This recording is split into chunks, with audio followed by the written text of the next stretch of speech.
Okay, welcome to our second session where we're going to do some basic one-step and two-step equations with integers. So let's take a look at first solving equations by adding and subtracting. A variable x must be isolated. That means have it alone in order to solve, and then you solve the equation. Sorry, I don't know why my screen keeps cutting off the letters. In order to solve for a variable, you have to isolate it. You need it by itself. So all the rest of the data has to move to the other side of the equal sign. You're going to use the inverse operation to both sides to remove the constants. Before you can start to solve an equation, though, you have to clean up an equation. So let's look at some basic cleanup rules. Double signs. Two negatives make a positive. We also know that a positive and a negative make a negative. Like terms. Like terms are when you have the same variable and you can combine their coefficients. 3x plus 2x. I have the same variable and actually the same exponent. In this case, it's an invisible 1. But I can combine 3x and 2x and make 5x. In the third one, I have distributive property. You must distribute, and you do the distributive property and clean this equation up before you start to solve for x. Here I give you an example. X minus 7 equals 13. Well, I need x to live alone. So that means I need to remove the negative 7 or the minus 7. And the inverse of minus 7 is plus 7. So I add 7 to both sides. These two will cancel out, the negative and the positive. Those are additive inverses. Remember that from the vocabulary in the last session. And I have isolated x, and x equals 20. 6 plus k. Well, I need k to live alone. I need to get rid of 6, but there's no sign there. So now I don't know if it's positive or negative. Hint, no sign, not even a hint, rule. No sign means plus, positive. Positive numbers often have no sign. If I just say, get me 2 apples, I don't say, give me plus 2 apples. So we're used to dropping the sign on positives. That means the additive inverse is a negative 6. So I subtract 6 from both sides. K equals 22. Here are just some more examples. I had x minus 10. I use the additive inverse, add 10 to both sides. X equals 14. This time the m is on the other side. It's okay. I still want it to live alone. I have a minus 1/5. Add 1/5 to both sides. M equals 3/5. Double signs.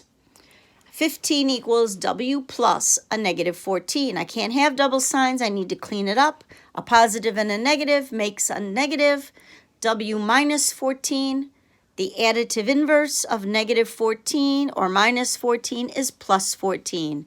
Add 14 to both sides. W equals 29. This was a simple one. Just add 17.5 to both sides. Y equals 28.5. I am going very quickly because it's a review, but if you're watching this for the first time, this is one of the most important units you will ever learn after you pass 3rd grade and learned multiplication. Because now all of a sudden you have positive and negative numbers and you're solving for a variable that you can't see. It's a letter of the alphabet. It is extremely important because you cannot do linear equations, quadratic equations. You can't move forward if you don't understand the relationship between positive and negative numbers. So please give this some effort and some time. Here's one page of practice for you. Again, I'll ask you to pause the screen like I usually do. At this time, I'd also like to give a nice little shout out to Aliani, Renata, and Mario, who joined me this week on our class meets. Promised that I would give some shout outs to the students that have been coming to my sessions with me, and those are 3 of them. So thank you so much to all 3 of you, and I'll see you next week. Let's go ahead to the answers. I also showed you how to do it. Okay, let's move on. Actually, let me see if there's one more round. Yes, oh, sorry. What if I have these word problems that we're all very much afraid of? 10 less than a number is equal to 12. Everybody wants to do 10 minus 12, but that is not how it works. 10 less than x. That means I have x, and now I take 10 away because it's less than. So that means it was x minus 10. A number decreased by 13, subtract 13. A number minus 3, subtract. 2 less than a number. When you see the number, the terminology less than, your variable x is coming first. So be careful. Take a good look at these, but be careful with them. Let's take a look at multiplication and division. Again, we're going to use the inverse operation to isolate the variable. Equations must balance. Whatever you do to one side, you must do to the other. This is true for all 4 operations when solving for a variable. I have 7x minus 56. 7x equals 56. I'm sorry. The 7 and the x are related by multiplication. And the inverse of multiplication is division, so I need to divide both sides by 7.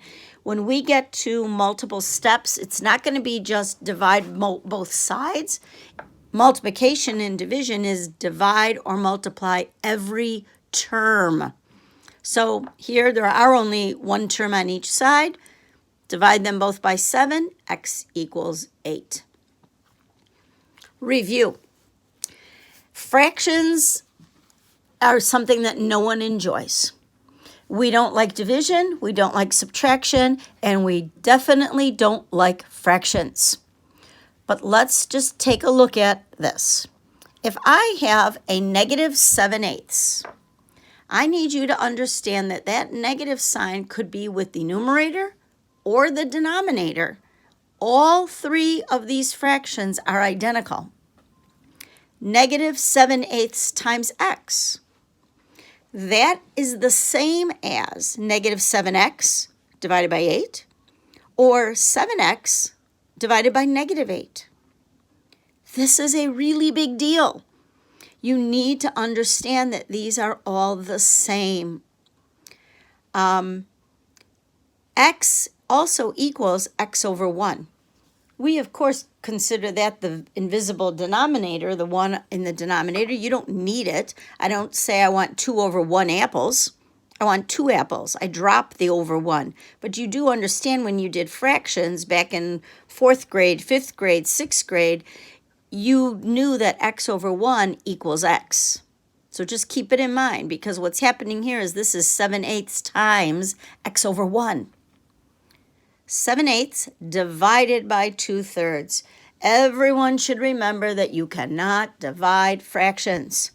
Division of fractions is the multiplication of the reciprocal. Do you remember reciprocal? You flip the fraction. 2/3 becomes 3 over 2, and you change the division sign to multiplication. In this case, my computer does not make fractions for me. I'm sorry. So it takes a lot of effort for me to create a fraction. You'll see that often I have to just use the slash. This is negative 4 equals k over negative 5. Well, that negative 5 is a denominator. So that's division. The opposite or inverse operation of division is multiplication. Multiply both sides by negative 5. The 2 negative 5's cancel out, and I am left with negative 5 times negative 4. That star means multiply. I don't want to put an x in there because I don't want to add a variable that will confuse you. Negative 5 times negative 4, two negatives make a positive, 20 equals K. 5/9 V equals 35. This is multiplication. So I divide both sides by 5/9. Remember, you're not allowed to be dividing by fractions. So over here, I've showed you that 9/5 times 5/9. So what happens is when you divide, you actually multiply by the reciprocal. The reciprocal of 5/9 is 9/5. So I am multiplying both sides by 9/5. I cross cancel. Hopefully you all remember how to cross cancel. 5 goes into 5 once, 5 goes into 35 7 times. 7 times 9 is 63 over 1. I don't need the 1. V equals 63. If you don't remember reciprocals and multiplication and division with fractions, you really need to go back and not just pretend you know it, but go back and learn it. I have some practice problems here for you, but I don't have all the answers, so I'm going to leave you with just some practice problems if you'd like. Our last step. Solving two-step equations. This time I'm going to do addition, subtraction, multiplication, and division. I'm going to do at least 2 different operations. You always work from the outside in. You want to isolate the variable. So start on the outside and get rid of all the digits that are far away until you get closer, which means you almost always add and subtract first. That's opposite of order of operations, but in this case, we're still cleaning up the equation. We're not ready to solve it unless we have x alone. So I have a positive 6.